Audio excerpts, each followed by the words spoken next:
What's up, guys? Welcome back to Flipping the Script Fishing and the dog days of summer. This day, the forecast was going to be in the 90s with a heat index over 100.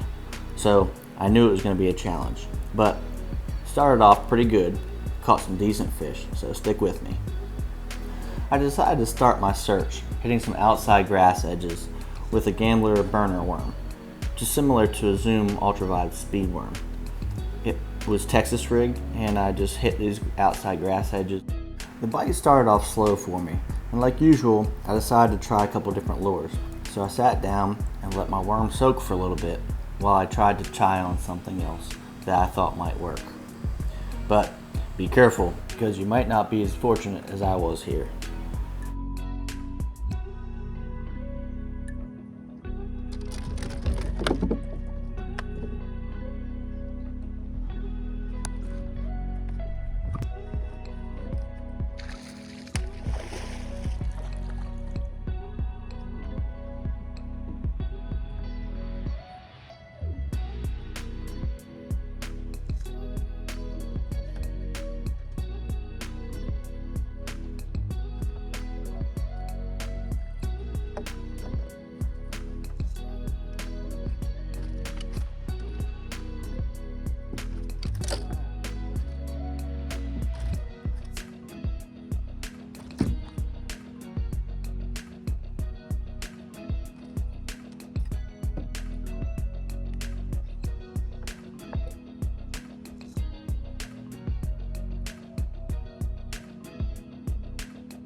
$20 and a half.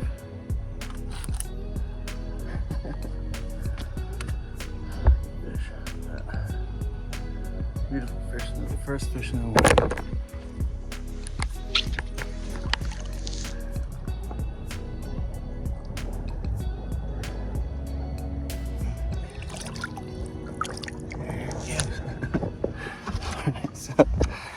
Alright, so I was just letting it trail in the water while I was putting on changing a hook on that swim bait.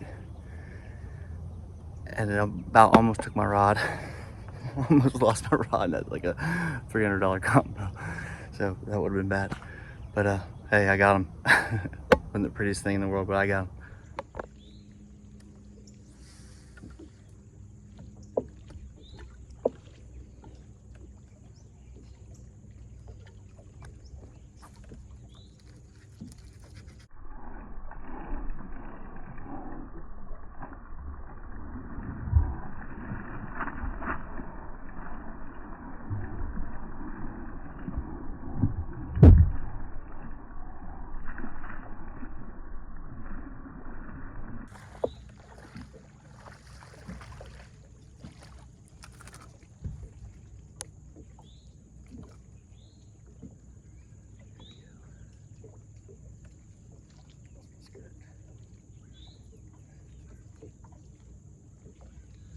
Keeper.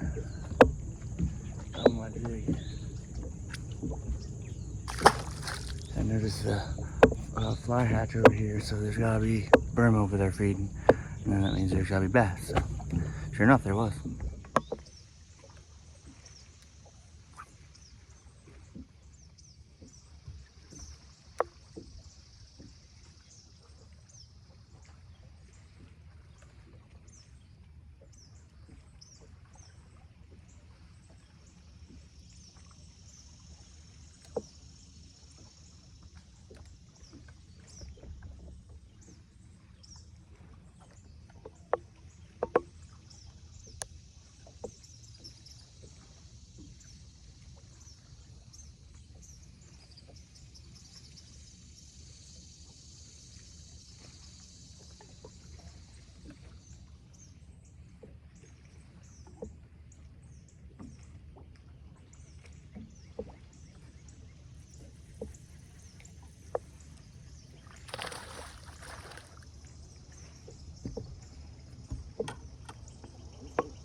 shaky head. There's some deep structure out here. He's on it. I took 3 bites in that one cast, so should be more.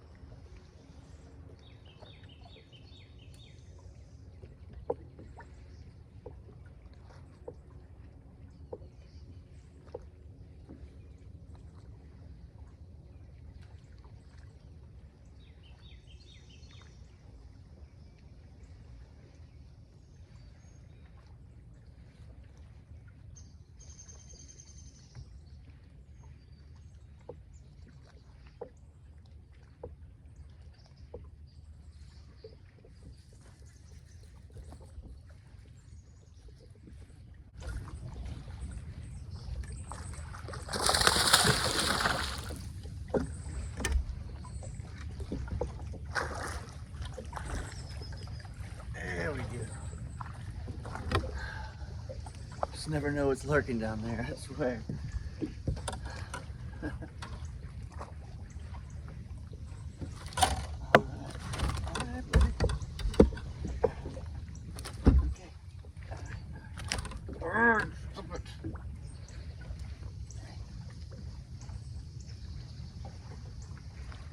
Damn, I'm having a heck of a time holding on to this thing. Look at that. That's a good fish. All right, good measurement.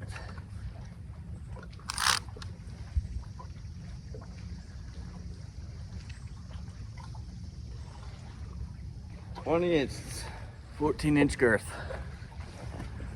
All right, good fish. Good fish. All right. Bye-bye. Man, strong fish. Caught him on a shaky head. He's probably sitting in 18 to 20 feet deep. Peanut butter and jelly time. Get another.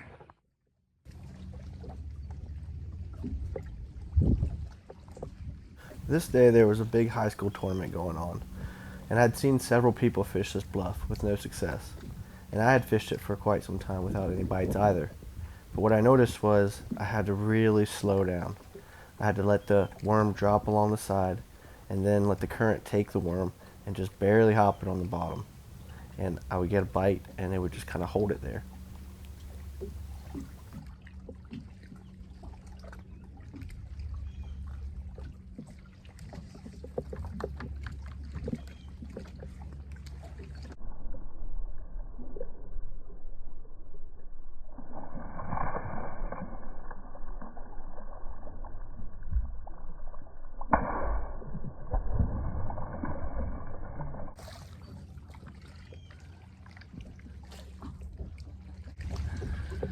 Got a little smallmouth. So spirited. Jump directly up. It was almost painful how slowly you'd have to fish this thing. And as you can see from this video, I'm barely moving anything and just allowing the fish to take it. But after that first fish, I was able to put the puzzle together and catch several more.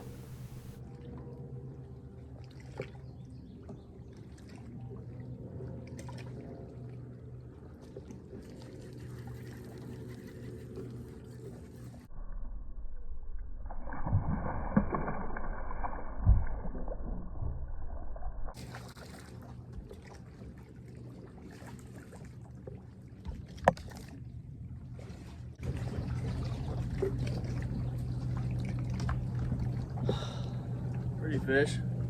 I like letting that. I like to never caught up with him. Looks like he was coming right at me.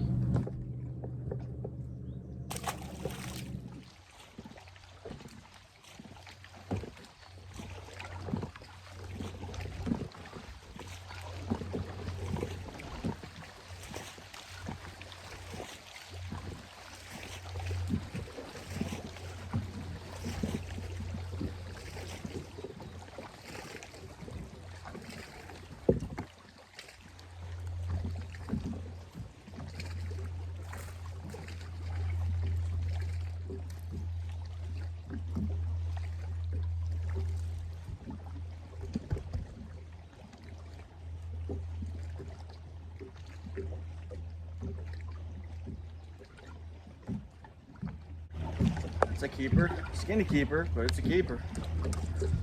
Shaky head. Finally get a couple bites over here. These guys go so slow sometimes.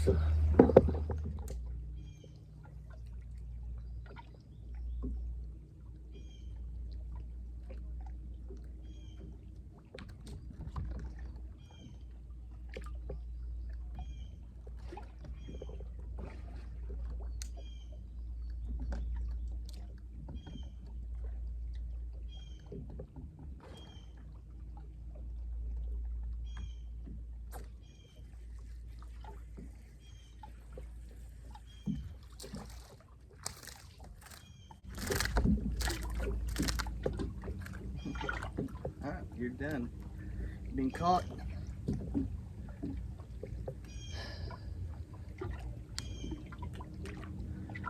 Nice keeper spot. Shaky head again.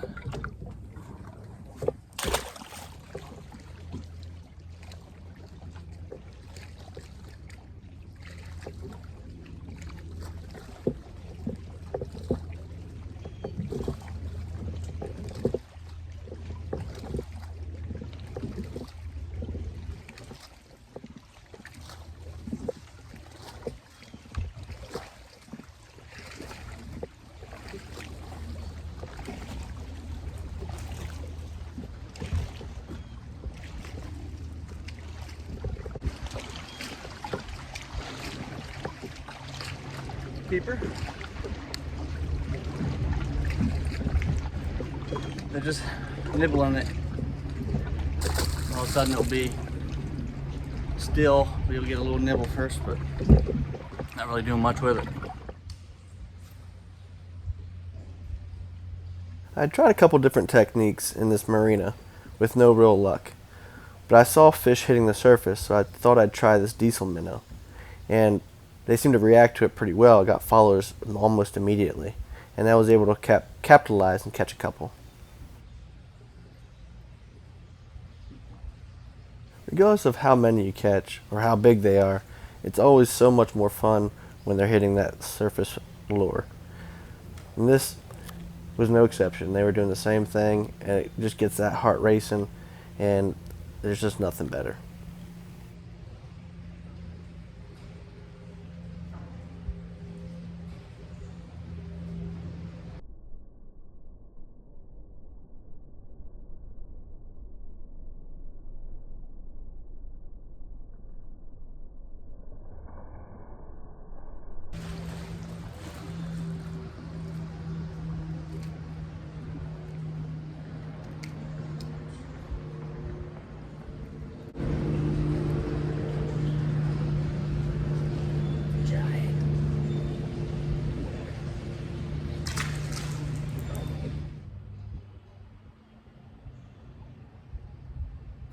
Here I had several fish following my lure, so I tried a figure-8 pattern in order to get one of them to bite.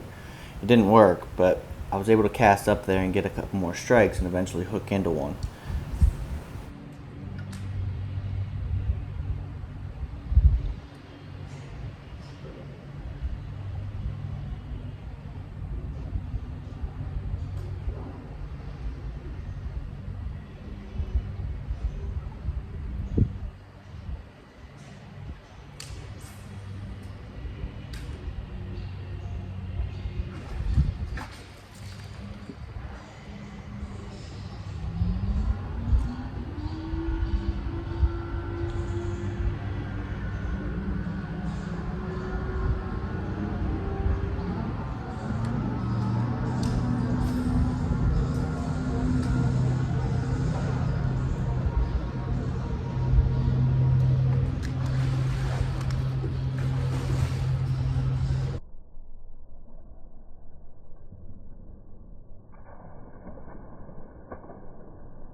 Now here I noticed about a dozen good-sized bass following this one, so I tried to pick up another rod and throw it in so that I could catch another one at the same time. It often works.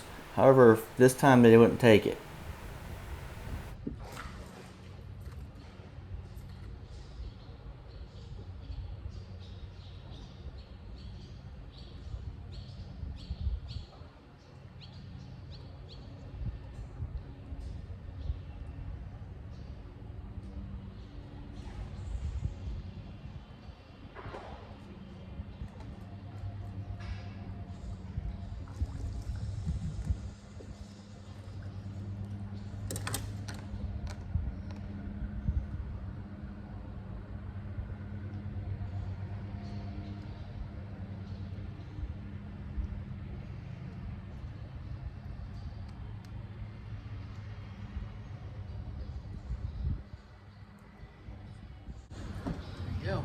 keeper. Better fish than I thought it was. Hopefully you guys are familiar with that. Take it.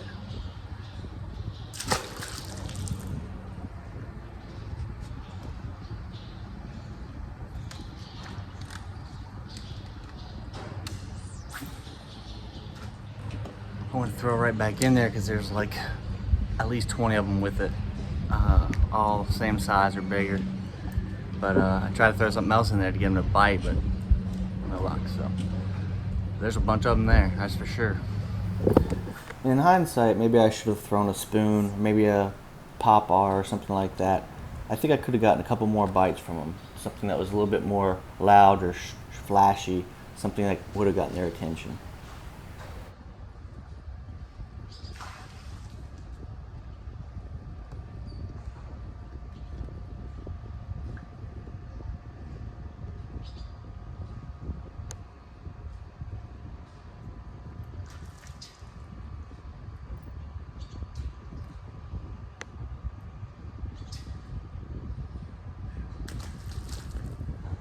You gotta love the tan lines of a fisherman.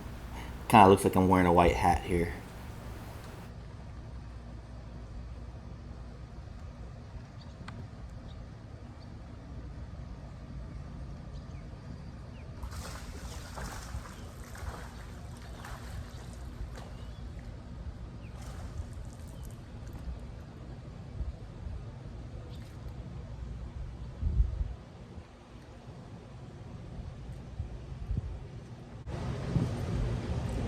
These are fat.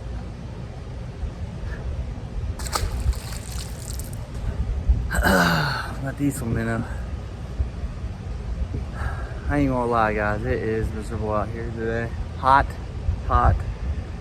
humid. I am just sweating like crazy. I already drank 4 bottles of water. It's just, it's oppressive. Impressively oppressive. Alright. That's why I'm still up under here. I don't want to get out. I don't want to get in the sun. After I caught a couple keepers and mostly small fish, I mustered up my courage and went and found some more shaded fish in hopes of finding a bigger bite.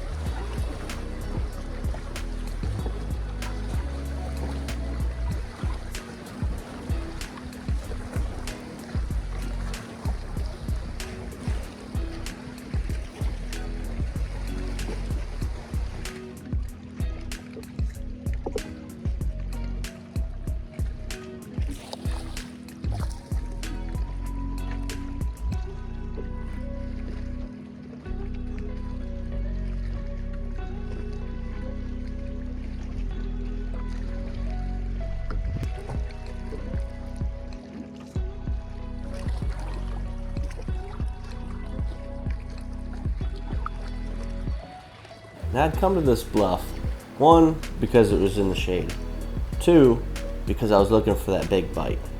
Now initially I just caught several little fish, but I stuck with it and I eventually did get that big bite, that thunk, and that line tearing off, and that tightness. My heart started racing. Oh, man, that was a little one.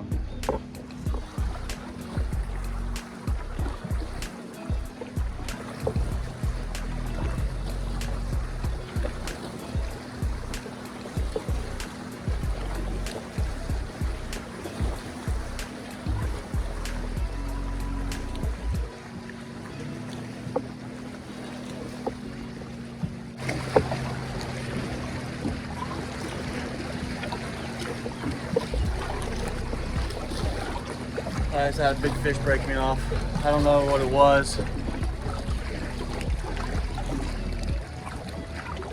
It is big, that's for sure. Man, I hate when that does. Damn. After that big letdown of breaking my line, I tried several different places. Searched for that big bite. However, it didn't happen. I ended up where I started and searched that weed line and never did find any good fish. But I was fortunate enough to catch 2 real good ones in the morning and a couple other solid keepers. I would have had a decent limit and a pretty good day on this hot day. The heat had finally taken its toll on me, and I'd sweat every bit of the water I drank, and I was ready to call it quits. So until next time, guys, tight lines.